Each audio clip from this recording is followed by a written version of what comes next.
बोंधू अशोक खरातवर 8,76,00,000च्या फसवणुकीचा गुन्हा, मृत्यूचा योग टाळण्याच्या बहाण्यानं सीए ललित पोफळेकडून उकळले पैसे, आईवडिलांच्या मृत्यूची भीती दाखवत अवतार पूजेचा बनाव. नाशिक टीसीएस प्रकरणातील आरोपी दानिश शेखच्या मोबाईलमधील प्रत्येक फाईल आणि ॲपसाठी वेगवेगळे पासवर्ड्स आणि फेस आयडी न्यायालयाची परवानगी घेऊन आरोपीला प्रयोगशाळेत नेत फेस आयडीच्या सहाय्यानं मोबाईल केले अनलॉक. नागपूरच्या एनजीओमधील लैंगिक छळ प्रकरणाला नवं वळण. रियाज काझी विरोधातील आरोप, इतर महिला कर्मचाऱ्यांनी फेटाळले. काझी विरोधात धर्मांतरासाठी दबाव आणि लैंगिक छळाचे आहेत आरोप.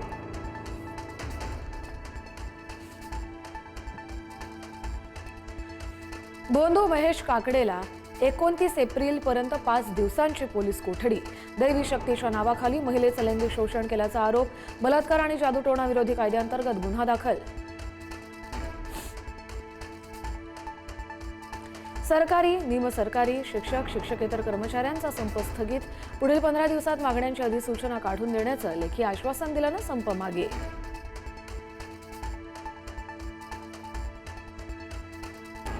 उद्धव ठाकरे विधान परिषदेचे उमेदवार असले तरच भाजप निवडणूक बिनविरोध करणार. भवियानं अन्य उमेदवार दिल्यास भाजपही उमेदवार देणार. उद्धव ठाकरे आणि भाजपमधील कटुता संपणार का? राजकीय वर्तुळात चर्चा.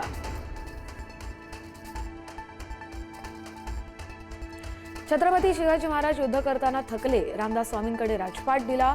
बागेश्वर महाराज यांचं वादग्रस्त विधान. नागपुरात सरसंघचालक मोहन भागवत आणि मुख्यमंत्र्यांच्या उपस्थितीत विधान.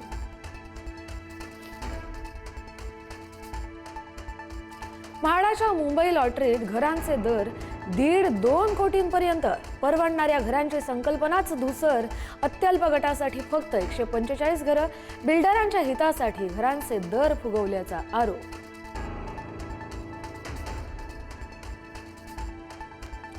मुंबईकरांवरील 10% पाणी कपात अटळ. तलावांमधील पाण्याची पातळी घटत असल्यानं पाणी कपातीची शक्यता. 29 एप्रिलपूर्वी पाणी कपातीबाबत अधिकृत घोषणा होण्याची शक्यता. रस्ते खोदाईनं त्रस्त नाशिककरांना दिलासा. पुढील 6 वर्ष नाशिकमधील खोदकामांवर बंदी. कुंभमेळ्यानंतर नवीन रस्ते खोदकामास महापालिकेची स्पष्ट मनाई.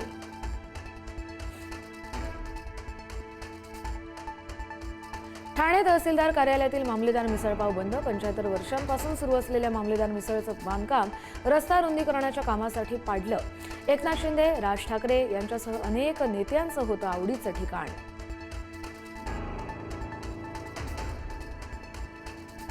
16 वर्षीय मुलीचे पूर्ण केस कापून घरात बसवलं. मुलीवर मुलांची वाईट नजर नको म्हणून पालकांचा अजब प्रताप. अमरावतीच्या वरुडमधील धक्कादायक घटना. मुलीच्या तक्रारीवरून आई वडिलांवर गुन्हा दाखल.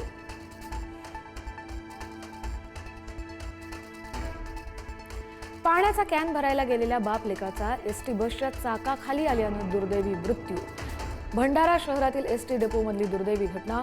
दुर्घटनेनंतर परिसरात काही काळ तणावाचं वातावरण.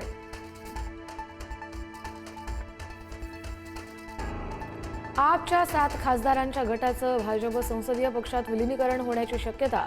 विलिनीकरणाच्या सगळ्या प्रक्रिया पूर्ण. सभापती विलिनीकरण करण्यास मंजुरी देण्याची शक्यता.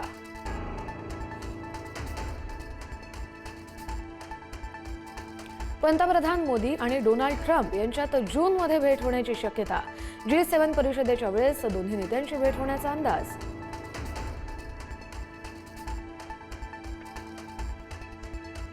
अमेरिका इराणमधील शांतता चर्चा उद्या होण्याची शक्यता. इराणचे परराष्ट्र मंत्री अब्बास अराघची पाकिस्तानमध्ये पोहोचले. चर्चेतून निघणाऱ्या अंतिम निष्कर्षाकडे सगळ्यांचंच लक्ष.